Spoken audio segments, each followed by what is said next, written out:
Alright guys, it's me the Tycoon coming back to you with another review, and this is of What If Season 3 Overview.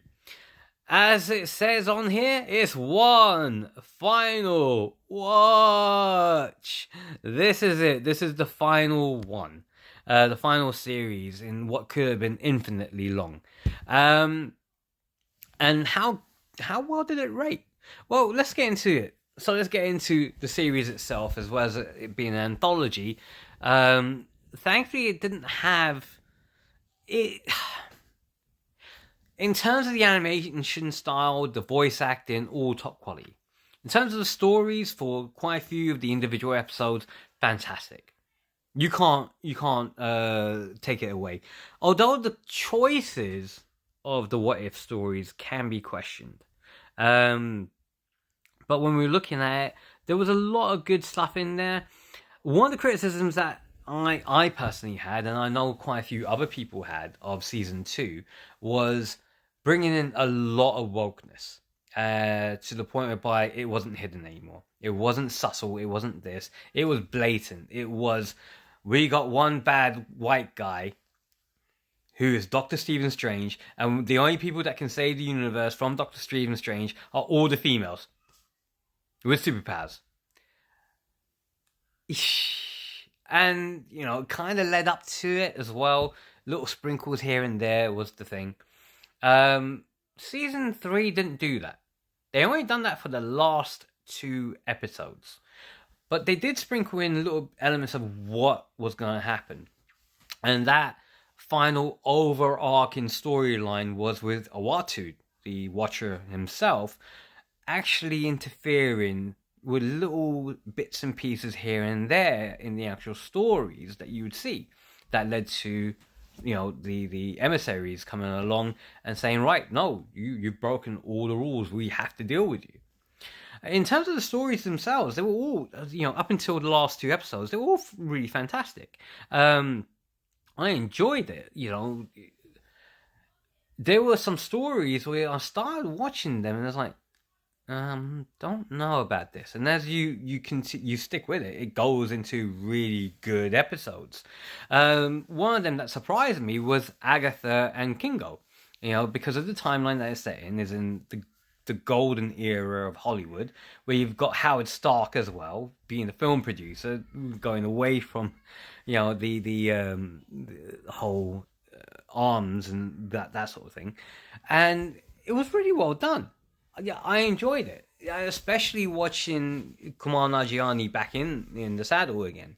Yes, being a space robot, but, you know, it's a Pakistani guy, so representation. And that was one of the other things I looked at as well. You know, yes, you've got representation, but what you've done is sideline some of the major characters all the time. So Captain America, sidelined. Tony Stark, sidelined.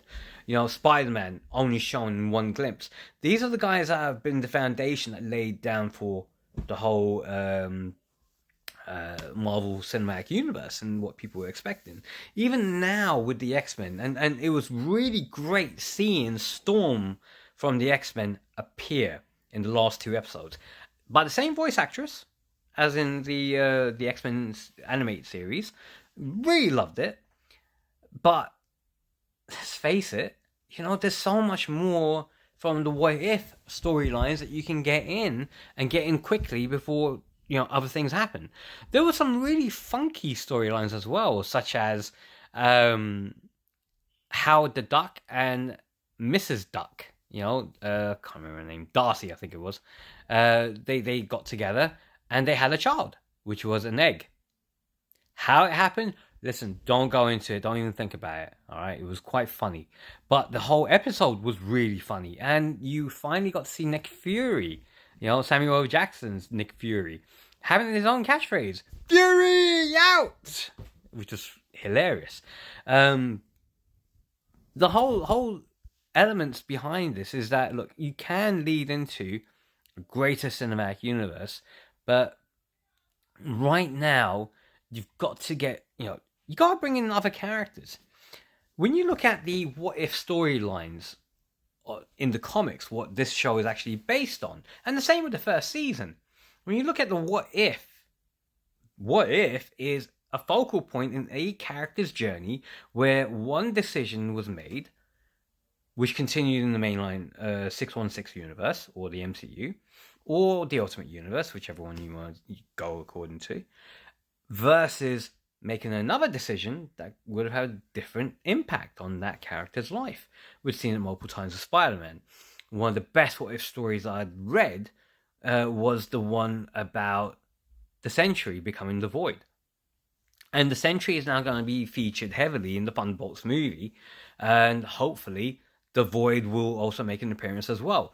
But I hope they do the Thunderbolts correctly, because they've actually not set it up correctly. You haven't got the right characters, based upon the comics. And this was the big thing when the Fox universe was doing its stuff, and now the Sony universe doing its stuff, is that they've, you've got the storylines which are already there within the comics.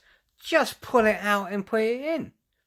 Don't need to twist it, turn it around, and change it up for a different audience that may well only be 6% of your revenue that you generate, because the other 94% doesn't fit into that genre or fit into that way of thinking.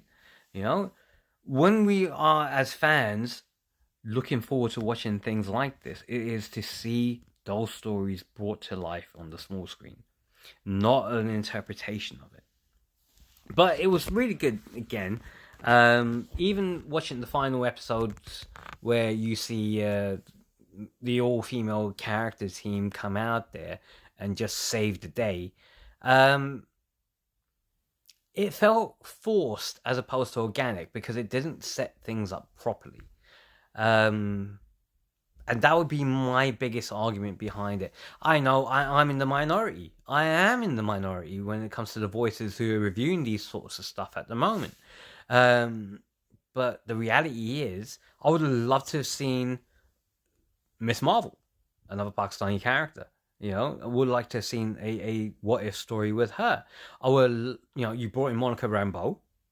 You brought in Kumail Nanjiani. You brought in Shang-Chi. I loved the Shang-Chi episode set in the Wild West, because that was actually kind of badass.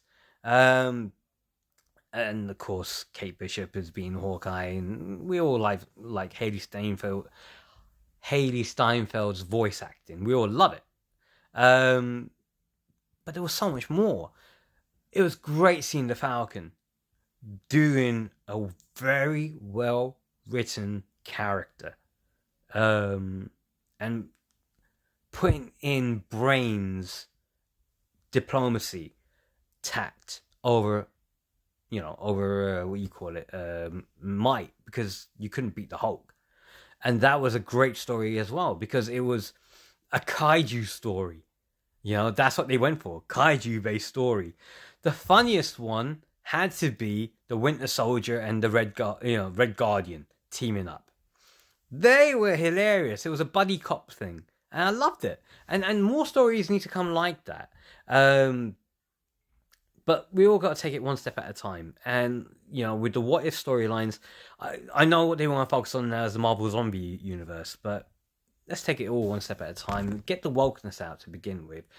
Keep it with good focused storylines based upon the actual What If comics, and take it as that one point in time. Let Iwatu do his thing, and just have fun with it. As always, guys, whichever platform you're watching this on, thank you. Give me a like, give me a follow. Let me know what you think in the comments. And as always, guys, if you don't know how to do that, then you'll need to go back to school. So says the Tycoon.